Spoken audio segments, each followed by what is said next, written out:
अस्सलामुअलैकुम वरहमतुल्लाहि वबरकातुहू। अल्हम्दुलिल्लाहि रब्बिल आलमीन नहमदुहु व नसल्ली अला रसूलिहिल करीम, अम्मा बाद।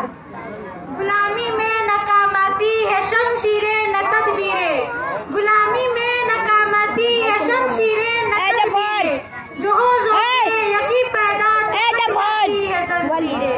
हजारों साल नरगिस अपनी बेनूरी पे रोती है, हजारों साल नरगिस अपनी बेनूरी पे रोती है, बड़ी मुश्किल से होता है चमन में दीद अवर पैदा।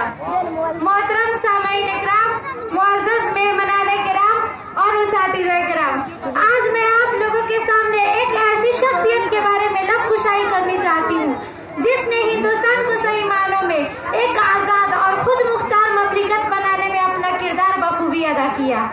जनाबे सदर शेक्सपियर कहता है कि कुछ लोग पैदा ही अजीम होते हैं और कुछ लोग अपने जिद्दोजहद और अपनी कारनामों की बदौलत अजमत हासिल करते हैं। तो इसी सिलसिले में मैं आप लोगों के सामने हिंदुस्तान के एक ऐसे ही इनकलाबी शख्सियत का तज़किरा करनी चाहती हूँ जिसकी मुदब्बिराना सलाहियतों, फ़हम व फिरासत, गैर मुतज़लज़ल अज़्म व हिम्मत, दूरअंदेशी सियासी बसीरत और बेमिसल कायदाना सिफ़ात के बदौलत हिंदुस्तान आज उस तरक्की की राह पर गामज़न हुआ जिसको उसे आज़ादी से लेकर अब तक जरूरत रही है। जी हाँ, उस शख्सियत से मुराद हिंदुस्तान के पहले वज़ीर तालीम जनाब मौलाना अबुल कलाम आज़ाद है। दिए गए इस मुख्तसर से वक्त में मौलाना की तमाम फज़ाइल और मरातिब का बयान करना मुमकिन नहीं होगा, इसलिए दिए गए वक्त में अपने उन्वान पर चंद जुमले कहकर रुखसत हो जाऊंगी। मौलाना आज़ाद का शुमार ऐसी हस्तियों में होता है जिसे तारीख सच कही जा सकती है, जिनकी जुम्बिश कलम से लाखों दिलों में करवटें पैदा हो जाती है, जिनके अंदाज़े गुफ्तार से ज़हन में इनकलाब आ जाते हैं, मगर हालात उम्मा में ऐसे लोगों के साथ इंसाफ नहीं करता। उनके वजूद की अजमत, उनके ज़ात की बुलंदियों के ख्यालात के रिफ़त का अंदाज़ा दुनिया को उनके गुजरने के बाद होता है। हकीकत तो यह है, मौलाना आज़ाद जैसे इंसान सदियों में एक बार पैदा होता है। उनकी ज़ात में बैक वक्त एक बुलंद पाया सहाफ़ी, बेमिसाल जादू बयान खतीब, निगारो अदीब, आली मर्तबा आलिम दीन, मामला फ़हम मुदब्बिर सियासतदान, अज़ीमुश्शान सरफ़िरोशे वतन की हस्तियाँ सिमट आई थी। वो अपने रास्तों की रुकावटों और दुश्वारियों से कभी दिल बर्दाश्त न हुए और न कभी हिम्मत हारी। इसके बरअक्स वो हैरत अंगेज़ तौर पर साबित कदम रहे और अपनी जहानत व मतानत से रास्ता हमवार किया। यह मुजाहिदीन तहरीक आज़ादी की खुशनसीबी थी कि उन्हें मौलाना आज़ाद जैसा हमअज़र शख्स मिल गया जिसने अदब व सहाफ़त दोनों को सियासी तलवार बनाया।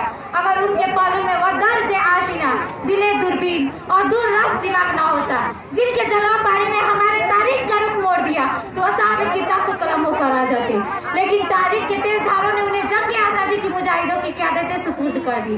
मौलाना आज़ाद इस सियासी मसलक में ऑल इंडिया कांग्रेस के हमनवा थे और कांग्रेस पार्टी के लिए अंधेरों में चिराग की हैसियत रखते थे। इसीलिए गांधी जी कहा करते थे, हमारे तमाम फैसले मौलाना की मुशावरत के बगैर नामुकम्मल है। और यह कहा करते थे, मौलाना इंडियन नेशनल कांग्रेस के आला तरीन सरदार है और सियासी मुताला करने वाले हर एक शख्स को चाहिए कि वह इस हकीकत को नजरअंदाज न करे, न करे, न करे।